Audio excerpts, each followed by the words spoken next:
Hi, this is Chris with firstcenturychristianity.net. Greetings from my recliner.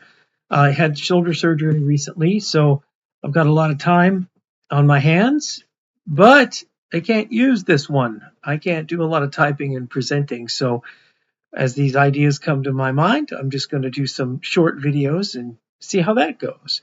Uh, One thing I want to talk about today is authority and respecting authority, because I don't know that we fully comprehend what's coming when the Messiah returns.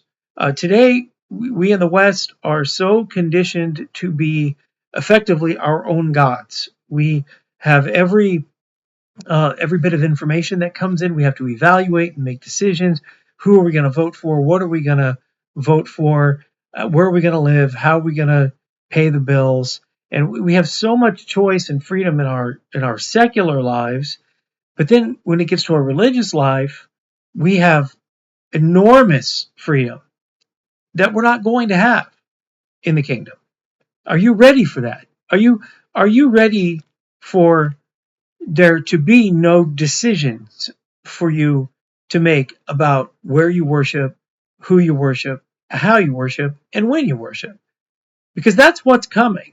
And and I don't know that our movement is entirely prepared for this, because mostly what I see is people wanting to make their own decisions and make their own, like, you know, for lack of a better word, private Idahos. And that's fine for now. For now, that we can, have our assemblies and have our congregations and have our Sukkots the way we want to have them.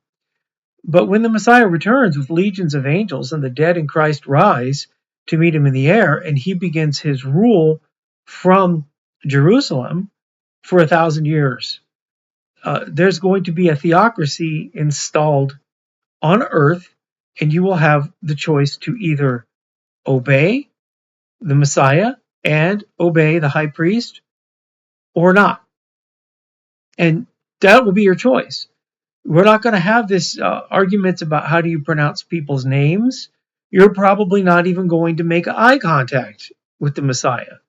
You're going to have to live. We are going to have to learn how to live in an eternal monarchy where we will have a place in that monarchy that's not going to change. And we're going to have to learn how to deal with a priesthood, and there's going to be a temple. I think it's Ezekiel's temple, and there's going to be Torah, and there's going to be the holy days and the Sabbath, and you will either get to keep them the way that they are kept, or you will be out of the kingdom. And that's something that we need to contemplate, because we hold a lot of doctrines very dear. We have lots of knockdown, drag out fights about calendars and pronunciations and things that really aren't going to matter in the grand scheme of things. So when the Messiah comes back, are you willing to give up your calendar? Because they're all wrong. Okay, they're all wrong. There's not, if you think you've got your calendar figured out, you've got it right. I don't even know how you could do that without having an actual priesthood to blow the silver trumpets and to, announce the new moons. Because if you read your Bibles, and believe it's Numbers 10, it tells you who declares the new moons, and it's not you and me.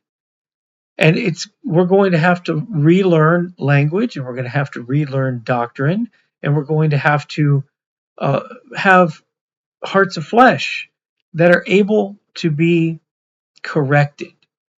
And those of us who speak and preach and teach and study, we're going to have the hardest time, because a lot of things that we've taken for granted, that we've used as baselines to develop doctrines and to develop thoughts and sermons, are going to be untrue. And are you willing to give up your freedom to be in the kingdom? Because mainstream Christianity's view of the kingdom is heaven, and that everybody gets to have their own little bliss and live on clouds and eat without gaining weight. I don't even know what the point is of their future in heaven for mainstream Christianity. But for what's really going to happen is that the Messiah is going to come back. The Mount of Olives is going to get split in two.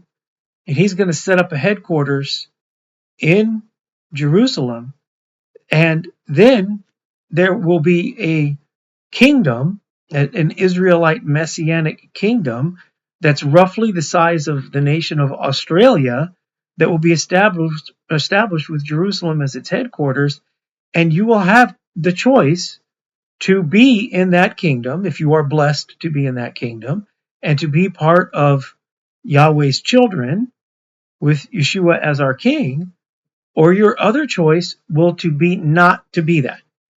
And a lot of these details that we're arguing about today are going to be told to us.